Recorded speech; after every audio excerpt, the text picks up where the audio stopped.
नमः शिवाय।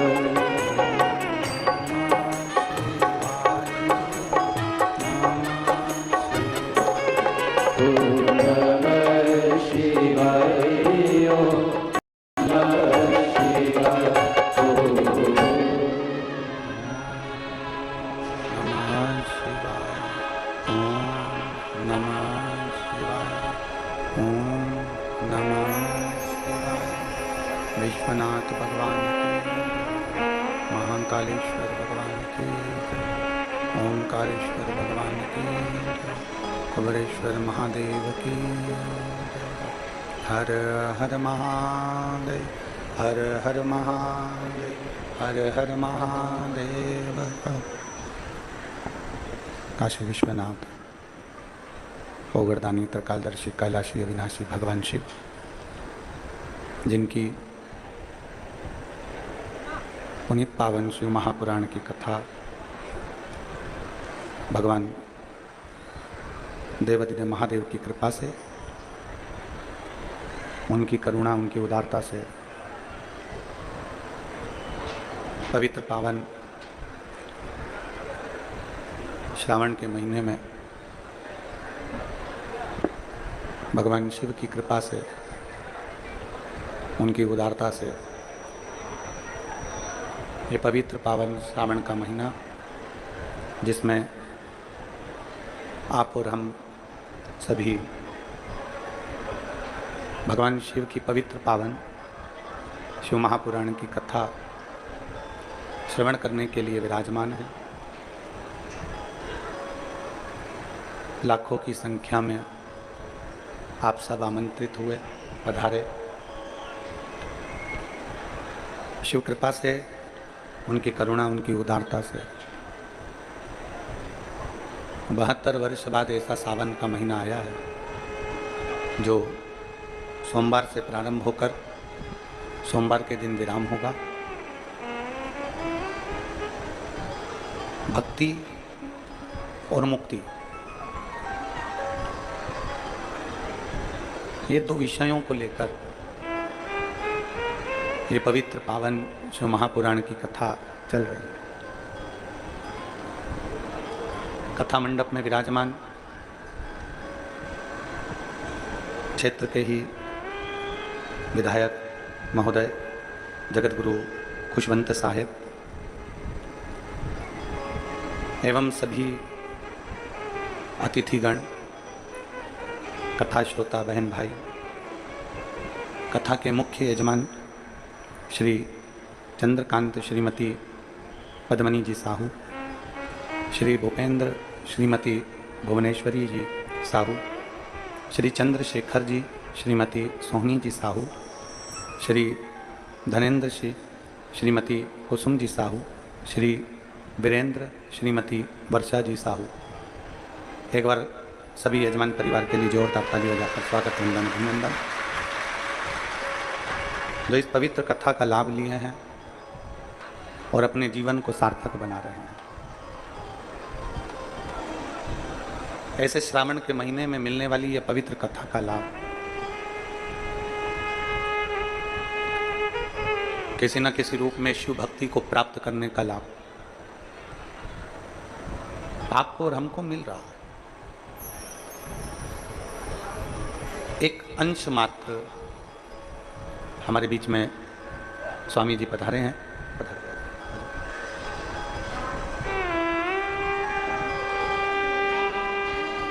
शबरी नारायण वाले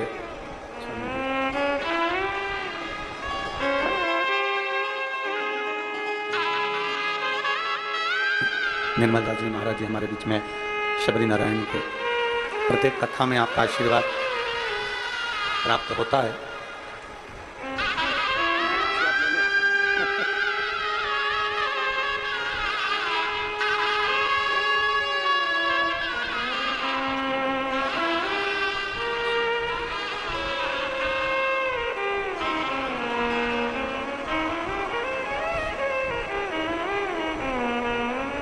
भगवान शिव की उदारता और भगवान शंकर की करुणा, दया,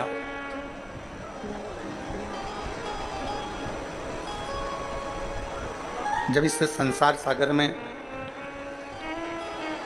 मानव देह में, मानव शरीर में, एक कुर्सी लगवा देंगे,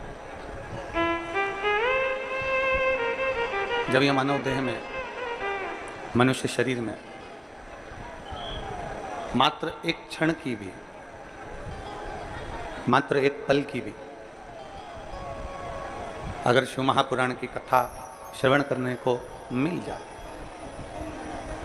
तो ये मानकर चलिए कि कहीं ना कहीं शिव की कृपा, भगवान शंकर की उदारता, शिव की करुणा है।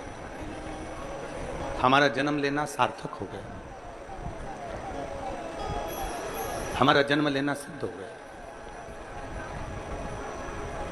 शिव कृपा के बिना, शिव करुणा के बिना, शंकर की उदारता के बिना एक पल, एक घड़ी, एक क्षण भी हम शिव का नाम नहीं ले सकते, हम शिव की कथा श्रवण नहीं कर सकते।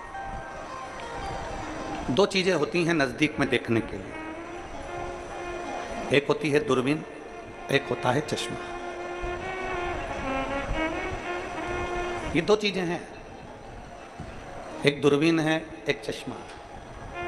दूरबीन से भी पास का दिखता है, दूर की चीज पास नजर आती है, और चश्मे से भी दूर की चीज पास नजर आती है। बोलो सही है कि गलत है? जम के बोलो जरा, सही है ना? दूरबीन से भी हमें दूर का पास नजर आ रहा है, और चश्मे से भी हमें दूर का पास नजर आ रहा है, पर दोनों में एक जमीन आसमान का अंतर है, दोनों में एक बहुत बड़ा अंतर है।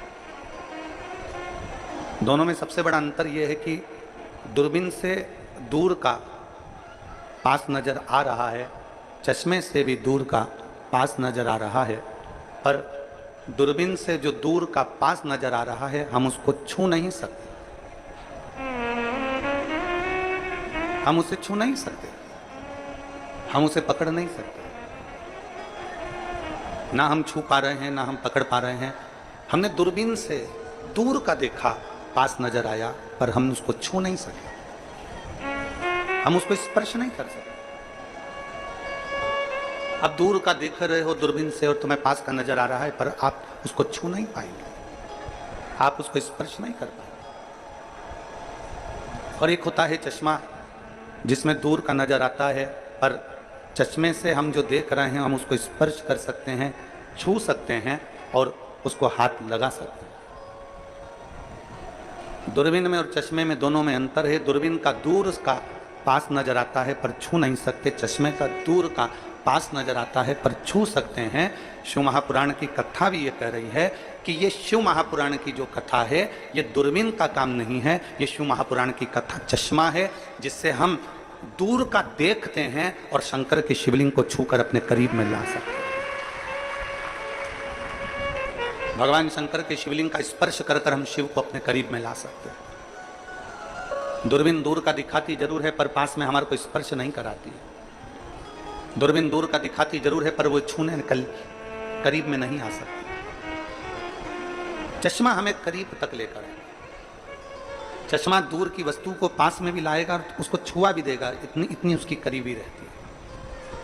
हम जितना जितना शंकर की कथा का रसपान करते हैं, हम जितना जितना शिव महापुराण की कथा को सुनते जाते हैं, श्रवण करते जाते हैं, उतना उतना हम शंकर के करीब में, शिव के पास हम पहुंचते चले जाते हैं, हम शंकर के नजदीक में पहुंचते चले जाते हैं। शिव खींचते हैं, शंकर भगवान खींचते हैं, भगवान उघड़दानी खींचता है। कल कथा में कहा था कि कोई ऐसा चुंबक होता है जो चुंबक दूर से खींच लेता है। मेरे शिव भी वो चुंबक हैं, मेरे शंकर भी ज्ञान की वो चुंबक हैं, मेरे शंकर भगवान ऊर्जा की वो चुंबक हैं, मेरे शिव ज्योति की वो चुंबक हैं, मेरे शंकर वो भक्ति की चुंबक हैं। जो एक बार शंकर के मंदिर जाना प्रारंभ करता है या शिव महापुराण की कथा को सुनना प्रारंभ करता है, शिव उसको अपनी ओर खींच लेता है और उसका कल्याण कर देता है। वो शिव तत्व है। बस उसको पाने के लिए थोड़ा सा दिल चाहिए, उसको पाने के लिए थोड़ा सा हृदय चाहिए। तुम्हारी निर्मल मन सो मोहि पावा, उसको पाने के लिए थोड़ी सी चित्तवृत्ति सुंदर चाहिए।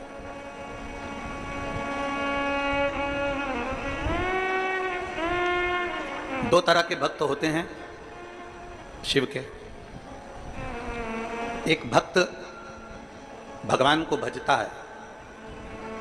शंकर के दो तरह के भक्त होते हैं, एक भक्त भगवान शंकर को भजता है और दूसरा भक्त ऐसा होता है जिसको भगवान शंकर भजते हैं, भगवान शिव भजते हैं। आप भगवान को भज रहे हो वो अपनी जगह पर है, आप भगवान शंकर को एक लोटा जल चढ़ा रहे हो वो अपनी जगह है, आप भगवान शिव का स्मरण कर रहे हो वो अपनी जगह पर है, आप भगवान शंकर की भक्ति धारण कर रहे हो वो अपनी जगह पर है। पर आप में से भी कुछ भक्त ऐसे हैं, आप में से भी कुछ शंकर के भक्त ऐसे हैं जिनको मेरा शंकर दिन रात भजता है, आपको याद करता है।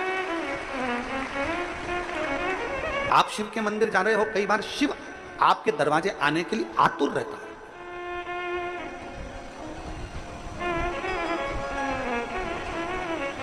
हम भगवान को चाहें और भगवान को चाहें, इतना चाहें वो अपनी जगह पर है। पर भगवान की अविरल भक्ति सत्यता के साथ में, नेक कर्म के साथ में, सतमार्ग के साथ में, जब हम भगवान की अविरल भक्ति को धारण करते हैं तो भगवान हमको चाहने लगता है, भगवान हमारे करीब में आ जाते हैं। अब कितना दूर है जरा विचार करिए। कोई कह रही थी बहन जी की गुरुजी स्टेशन से ये जो आपकी कथा स्थल है ना लगभग 45 किलोमीटर पड़ता है महाराज, 45 किलोमीटर यहाँ पड़ता है।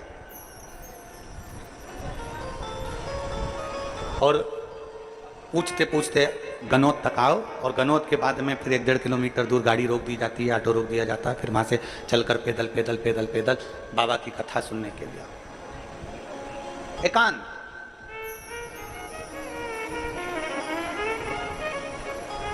इसमें पैसा तुम्हारा खर्च हो रहा है, बोलो सही है कि गलत है। सियोर वाले महाराज ने तो तुम्हारे पास में 200-500 रुपए नहीं भेजे कि तुम चलकर हमारी कथा में आना, इसमें पैसा तुम्हारा खर्च हुआ। वहां से चलकर तुम यहां तक आए तो तुम्हारे शरीर में कष्ट भी हुआ, सिर पे बैग। और महाराज जी कह देते हैं कि किसी का मुंह झूठा कराओ तो बाजू में पानी की बोतल, उनकी पेटी या पानी की पाउच की बोरी या बिस्कुट का पूड़ा उनका पैकेट, आटा चावल कुछ भी तुम्हारे साथ में है, और साथ में फिर बच्चे, और उसको लेकर भगवान शंकर का नाम लेते लेते तुम ये नया रायपुर गनौत की कथा में जब पहुंचे हो, सामान नीचे रखा है, फिर जगह देख रहे हो कि कहीं मिल जाए, फिर जगह ढूंढी, बड़ी मुश्किल से कहीं थोड़ी बहुत जगह मिली, बैठे कथा का रसपान किया। पैसा तुम्हारा लगा, समय तुम्हारा लगा, परिश्रम तुम्हारा हुआ, सामान तुम लेकर आए हो, वस्तु तुम लाए हो, पानी गिरे तो छाता भी साथ में लाए हो, बिछाने की पन्नी पॉलिथीन भी साथ में लाए हो, एक बिछाने की चटाई भी साथ में लेकर आए हो, पानी पीने की बोतल भी साथ में लेकर आए हो। जरा विचार करिएगा, जरा सोचिएगा, जरा अपनी चित्त वृत्ति में धारण करिएगा कि कितना विश्वास शिव महापुराण के प्रति आपके दिल में है। जब इतना विश्वास तुम्हारे दिल में शंकर के प्रति है तो तुम शंकर के दिल में निवास करते हो, ये निश्चित है। कितना भरोसा। और मैंने तेरे ही भरोसे बाबा, तेरे ही भरोसे हवा विच उड़ती जावांगी बाबा, डोर हथो छड़ी ना मैं कटी जावांगी, भोले मैं तेरी शंभो मैं हवा विच उड़ती जावांगी बाबा, डोर हथो छड़ी ना मैं कटी जावांगी, भोले मैं तेरी शंभो मैं तेरी। आपका विश्वास आपको शिव के करीब लेकर गया, आपका भरोसा आपको शंकर के नजदीक लेकर गया।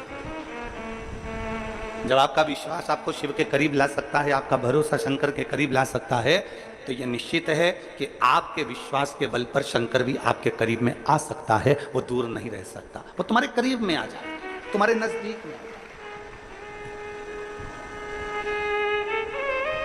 एक कितना सुंदर चरित्र आता है। एक रेवा नाम का सुतार था, उसका नाम था रेवा। रेवा क्यों रखा उसका नाम, तो वो नर्मदा जी के घाट पर रहता था और माँ नर्मदा जी का नाम रेवा भी है। अब सुतारी करता था। सुतारी में, सुतारी जानते हो ना आप लोग? सुतारी का काम क्या होता है? लकड़ी को सही करना, खटिया बनाना, पलंग बनाना, दरवाजे। अब तो ये सारा काम होने लगा कि बड़े बड़े बेड बनने लगे, पलंग बनने लगे अच्छे सुंदर सुंदर, और अलमारियां बनने लगी, फर्नीचर बनने लगा। ये पहले नहीं बनता था। पुरानी पुरानी माताएं अगर बैठी होंगी तो वो जानती होंगी पहले ये फर्नीचर वर्नीचर नहीं बनता था। खटिया बनती थी और चारपाई में, खटिया में रस्सी को बिरोया जाता था। कुर्सी बनती थी, चारपाई बनती थी, दरवाजा बनता था, चौखट बनती थी, खिड़की बनती थी, खिड़की की चौखट बनती थी। ये सुतारी चला करती थी। अब रेवा सुतार बहुत साधारण परिवार से, बहुत कभी तो भरपेट भोजन मिल जाता उसको और उसके परिवार को, और कभी मिलता भी नहीं। कभी भरपेट भोजन मिल रहा है रेवा सुतार को और कभी मिलता भी नहीं। कभी परिवार को भरपेट भोजन मिल जाता तो कभी मिलता भी नहीं। बड़ा दुखी था। भोजन मिल जाता तो 2-3 दिन का लगातार भोजन मिल जाता, कहीं काम मिल जाता, कर आता थोड़ी सी। अब आजकल तो आप लोगों के स्मरण में है कि नहीं हमको नहीं मालूम, छत्तीसगढ़ वालों को, पर हमने जो देखा है, हमारे पूर्वजों के मुख से जो हमने सुना है, उसमें ऐसा था कि नाई कटिंग करने आता था तो उसको पैसा नहीं देना पड़ता था, थोड़ा अनाज दे दिया जाता था। और मुझे उम्मीद है छत्तीसगढ़ के भी जो छोटे गांव होंगे वहां पर अगर कोई खवास कटिंग करने आता हो, दाढ़ी बनाने आता हो, तो महीने का, 15 दिन का, साल भर का उसको अनाज दिया जाता था। उसको चावल या धान आदि जो भी आपके यहाँ होता हो वो देते थे।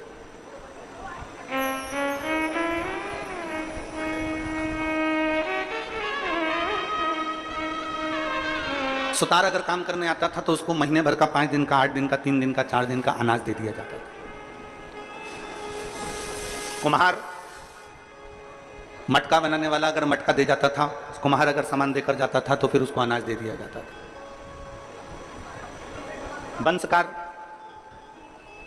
बंसकार जो सुपड़ा बनाने वाला होता है, डल्ला बनाने वाला होता है, डलिया बनाने वाला होता है, वो उसको भी अनाज दे दिया जाता है।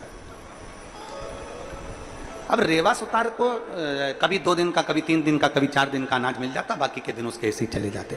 लगभग 1 महीने में 20 दिन रेवा सुतार के घर के लोग भूखे रहते और 10 दिन भोजन करते रेवा सुतार। 10 दिन बस भोजन। बच्चे भी दुखी, पत्नी, परिवार सब दुखी रहता, रेवा सुतार भी दुखी रहता। एक बार रेवा सुतार का नियम था, झोला बाजू में टांगा और आवाज लगाते लगाते जाता, भैया छत सुधरवा लो, भैया चौखट बनवा लो, भैया दरवाजा बनवा लो, भैया ये बनवा लो। आवाज लगाते लगाते लगाते लगाते जा रहा। श्रावण का महीना था। 3 दिन से रेवा सुतार के घर में चूल्हा नहीं जला था। 3 दिन से रेवा सुतार के घर में अन्न का दाना नहीं था। बच्चे भी भूखे, पत्नी भूखी, रेवा सुतार भूखा। झोला उठाया, उसमें छीलने का सामान, काटने का सामान, कुल्हाड़ी और जो छेनी आदि के लेकर चल दिया। भैया काम करवा लो, भैया छत सुधरवा लो, भैया खाट बनवा लो, भैया चौखट बनवा लो, भैया दरवाजा बनवा लो, भैया द्वार बनवा लो। आवाज लगाते लगाते लगाते जा रहा था। बीच मार्ग में चलते चलते उसके स्मरण में नहीं आया, वो तो चला जा रहा है शुद्धि बांधे हुए, उसकी शुद्धता में नहीं। और चलते चलते सामने से 8-10 शिव भक्त हाथ में डंडा, 2 लोटे जल के कावड़ भरकर चले आ रहे थे।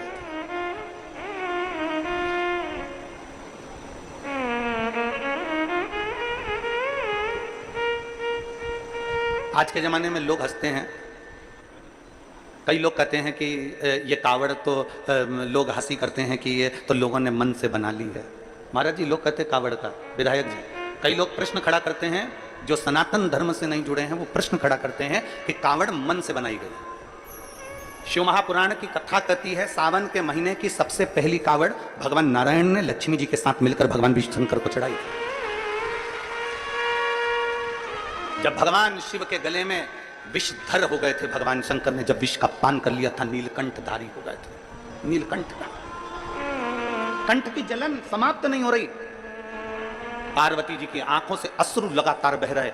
लक्ष्मी जी ने भगवान नारायण से कहा कि शिव जी ने दुनिया के लोगों को अमृत देने के लिए खुद ने विष का पान कर लिया है, उनका कंठ जल रहा है। शंकर कहते हैं, लक्ष्मी जी कहती हैं कुछ करिए। नारायण का 2 लोटा जल उठाकर नारायण तुरंत दौड़कर शिव जी के पास पहुंच गए।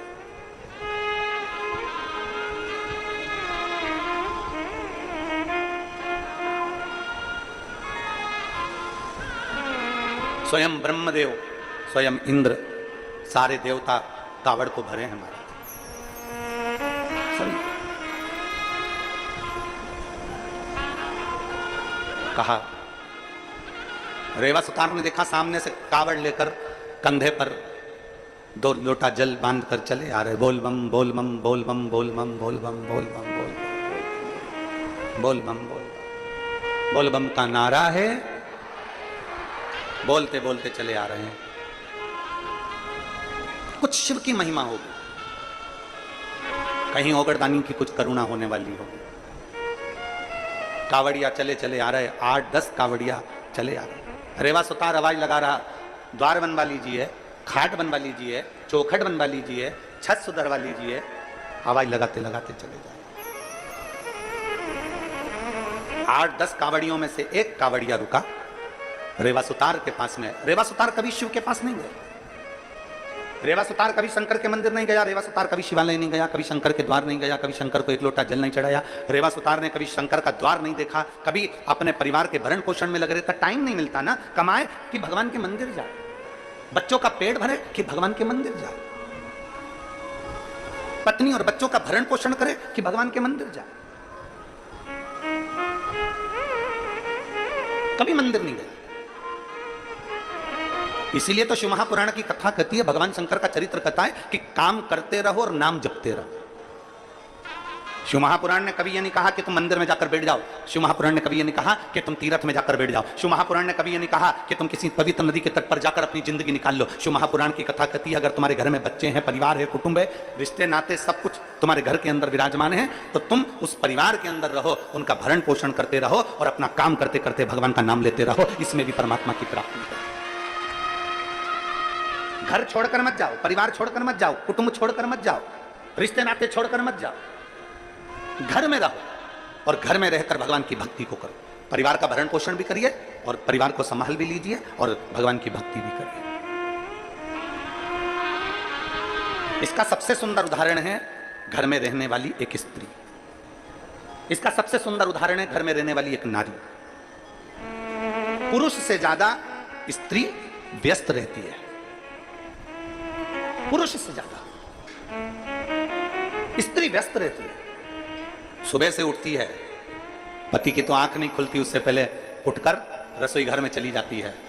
रसोई घर में बच्चों का टिफिन बनाना, ये करना, वो करना, झाड़ू लगाना, पोछा लगाना, सफाई करना, करते करते करते करते सुबह 8-9 बजे बच्चों को स्कूल भेजकर फिर काम में लग जाती है। स्नान आदि कर, बर्तन आदि मांझ और कपड़े वगैरह धोकर वो डालकर फिर भोजन का लग्गा लगा लेती है। भोजन बनाते बनाते उसको 12:30-1 बज जाती है। सबको भोजन करा देती है, फिर बाद में भोजन करती है। बर्तन जो बचते हैं उसको मांझने बैठ जाती है। करते करते 2 बज जाती है। थोड़ा सा समय मिला ना मिला, लेटी, आराम करा ना करा, कोई काम में लग गई, कुछ बीनने चुनने में लग गई, कोई त्यौहार आ गया तो कुछ बनाने में लग गई। करते करते शाम हो गई, शाम को फिर भोजन की तैयारी। भगवान का भजन, मंदिर में जो भगवान बैठे हैं उनको 2 फूल चढ़ा देगी, बेलपत्र चढ़ा देगी, अगरबत्ती लगा देगी, दिया लगा देगी और पूजन करके फिर अपने काम में लग जाती है।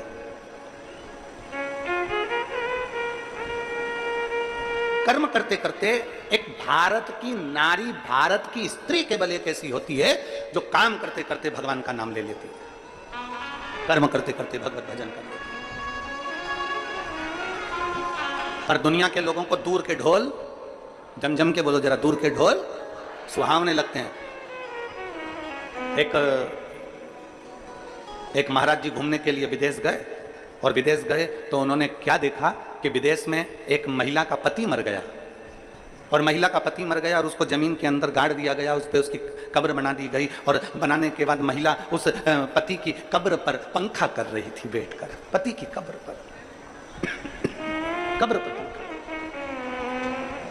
जब पति की कब्र पर महिला पंखा कर रही तो संत को लगा कि बताओ, हमारे भारत की नारी तो पति के साथ सती हो जाती है, इतनी प्रबल नारी होती है। पर हमारी भारत की नारी से भी बड़ी प्रबल नारी तो ये विदेश की नारी है, जो पति मर गया तो पत्नी पति की कब्र पर पंखा कर रही है। ये तो हमारे भारत की नारी से भी बड़ी नारी है। तब संत उस नारी के पास गए और उस नारी के हाथ जोड़कर कहते हैं, मैं तुम्हें प्रणाम करता हूं। हमारे भारत की नारी तो पति के साथ सती हो जाती है, पर तू तो उससे भी बड़ी है कि पति मर गया, मरने के बाद तो उसकी कब्र पर पंखा कर रही है। इतने में वो विदेश की नारी बोली, महाराज बात ऐसी है कि हमारे यहाँ का नियम है, जब तक पति की कब्र सूखती नहीं है तब तक हम दूसरी शादी नहीं कर सकते हैं।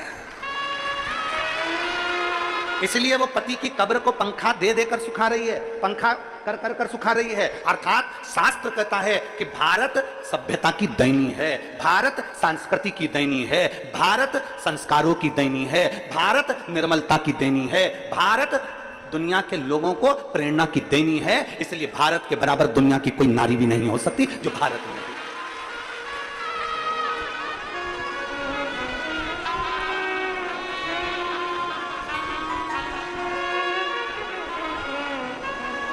अभी इस कथा के पहले राजनांदगांव में ऑनलाइन कथा थी और राजनांदगांव से ऑनलाइन कथा करी तो एक महिला ने एक प्रश्न, अब कथा, अब जो ऑडिटोरियम था वो छोटा सा था, ऐसा सामने लगभग 700 सीट का और नजदीक नजदीक में सब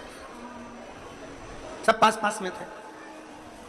तो एक महिला ने खड़े होकर, जब कथा पूरी हो गई हम जाने लगे, खड़े हुए मंच पर, तो एक महिला ने प्रश्न किया, गुरुजी। अब हमने पूछा क्या हो गया, जाने का समय था। गुरुजी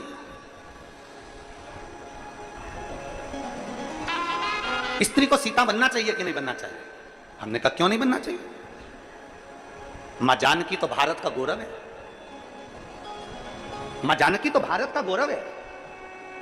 स्त्री को सीता बनना चाहिए कि नहीं बनना चाहिए? हमने कहा मां जानकी मां सीता तो भारत का गौरव है। स्त्री को सीता अपने पति राम के लिए बनना चाहिए और बाकी की दुनिया वालों के लिए तो स्त्री को चंडी और काली बनना चाहिए। स्त्री को सीता केवल अपने पति राम के लिए बनना चाहिए, बाकी की जितने भी हैं सबके लिए स्त्री को तो चंडी और काली बनना चाहिए। अपने पति के लिए जानकी बनी रहे।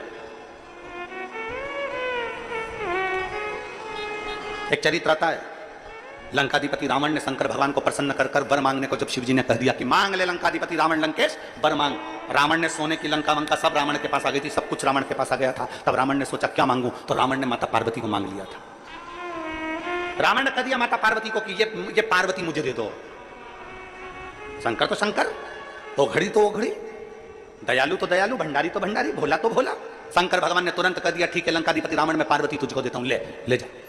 रावण ने माता पार्वती जी को पालकी में बिठाया। पार्वती जी शंकर जी की ओर देखकर मुस्कुरा रही थी और पालकी में बैठकर रावण के साथ जाने लगी। आगे आगे लंकाधिपति रावण, पीछे पीछे पालकी में माता पार्वती जी बैठकर जा रही थी। कुछ दूर पहुंचने पर लंका के नजदीक में जैसे पार्वती जी पहुंचने लगी, रावण को लगा इतनी सुंदर पार्वती है, एक बार उसका मुख तो देख लूं। जो उन्होंने पालकी में पार्वती जी को देखने के लिए आतुरता करी और जो पालकी का पर्दा हटाया, हटाते से रावण क्या देखता है, वहां पार्वती नहीं, वहां तो आज काल रात्रि मां दुर्गा भवानी दुर्गा चामुंडा बैठी हुई। मां काल रात्रि दुर्गा चामुंडा बैठी हुई थी। चामुंडा का जैसे दर्शन करा रावण थर-थर कांपने लगा, रावण के पसीने छूटने लगे। लंकाधिपति रावण की पूरे 10 मुख की 20 नेत्र उसके थर-थर वहां घूमने लगे, हाथ पैर कांपने लगे। रावण चक्कर खाकर नीचे गिर गया। जैसे गिरा, पालकी उठाने वालों ने मां की स्तुति करी, हाथ जोड़कर नमन करा। मां, ओ मां, आपने रावण को अपना ये रूप कैसे दिखा दिया? भगवान शंकर की साक्षी में माता पार्वती जी कहती हैं कि ये गौरा, ये पार्वती, ये सती, ये उमा, ये कात्यायनी, ये कुष्मांडा, ये चंद्रघंटा, ये स्कंदा शंकर की अर्धांगिनी है। बाकी के जनमानस के कल्याण करने के लिए तो ये दुर्गा अष्टभुजा धात्री मां कालरात्रि। क्यों डरना? कई बेटियां हमारे पास में कह देती हैं, कई बार आकर बेटियां कहती हैं उसने हमको घूर कर देखा, उसने ऐसा करा, उसने ऐसा बोला, उसने ये किया। तुम भारत की नारी हो, कमजोर नहीं हो। वो दूसरा समय था जब स्त्री अपने हक के लिए रोती थी।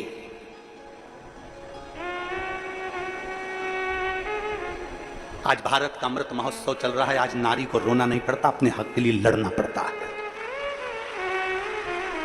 रोने का समय गया। कई माताएं कहती है उसने हमको गाली दे दी, उसने हमें अपशब्द कर दिया, उसने घूर कर देख लिया, उसने ये कह दिया। गलती तुम्हारी, तुम्हें उस जगह पर अपने पति के लिए सीता बनो, पर दूसरे के लिए तो तुम चंडी भवानी दुर्गा बनी है। इसी की सामर्थ्यता क्या है? क्या सामर्थ्य? और मैंने तेरे ही भरोसे बोले, तेरे ही भरोसे हवा बिच उड़ती जावांगी, बाबा डोर में कटी जावांगी, भोले मैं तेरी शंभो मैं तेरी। क्यों रोना?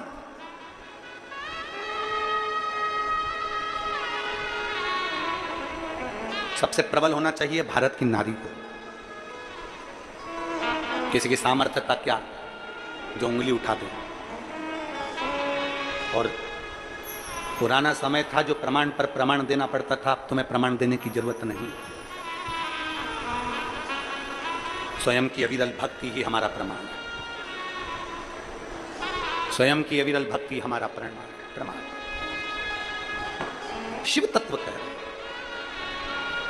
भगवान शंकर का संवाद कर रहा है, शिव महापुराण की कथा कर रही है। रेवा सुतार को लगा, रेवा सुतार ने मन में सोचा कि मैं आवाज लगा रहा हूं, आज मुझे लगता है 3 दिन से तो अन्न नहीं मिला, 3 दिन से तो भोजन नहीं मिला, मुझे लगता है कि आज भोजन मिलना ही नहीं, मुझे लगता है आज भोजन नहीं मिलेगा।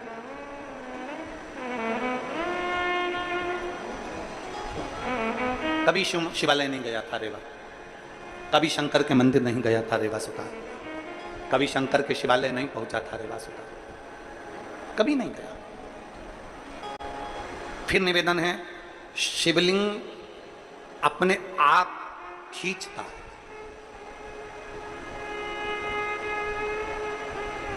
अभी हम महाराज जी आए थे ऊपर, तो हम बोले हम कि महाराज जी आशीर्वाद मिल जाता है हर कथा में, तो महाराज जी कह रहे थे हम आशीर्वाद देने नहीं, हम तो शिव महापुराण का आशीर्वाद लेने के लिए पधारते हैं, हम तो लेने के लिए पधारते।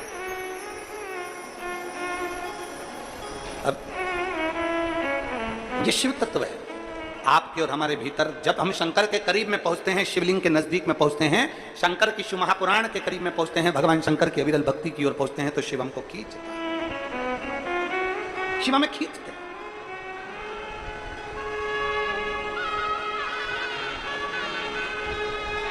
और मेरे भोले तेरा सहारा है, मेरे भोले तेरा सहारा है, मेरी नैया का तू किनारा है, मेरी नैया का